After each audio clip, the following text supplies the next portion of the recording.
This is KSN News at 5. A former cop accused of killing his wife heads back to court, and tonight the victim's family is pleading with him to help them put her to rest properly.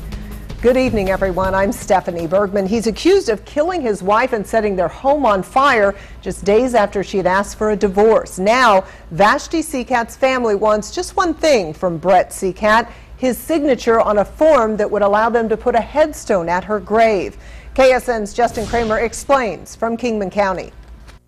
Brett Seacat listens with his attorneys during a hearing on what evidence will be allowed at his trial. But it's a legal matter outside of the courtroom that has Vashti Seacat's family furious. They meet with attorneys. It's a simple piece of paper. Just sign it. Just show some respect. What they want Seacat to sign is a release form that would allow them to put a headstone at Vashti's grave. Even though he faces charges for her murder, he owns Vashti's plot, and her family says Seacat has been slow to sign. Is it too much to ask to just sign off and let us put a tombstone on her grave?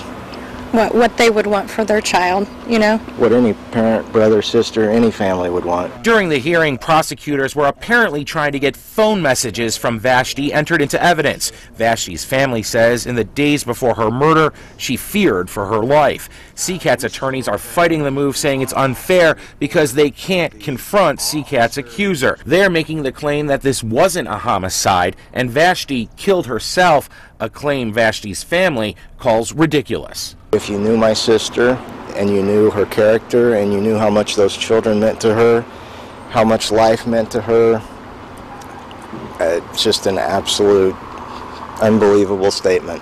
Brett Seacat remains locked up in lieu of $1 million bond. His attorneys again tried to get that bond reduced, and again, the judge said no. In Kingman, Justin Kramer, KSN News. Seacat's preliminary hearing is now scheduled for the end of November. That hearing will give the public its first glimpse at the case against him. So far, all the court documents have been ordered sealed.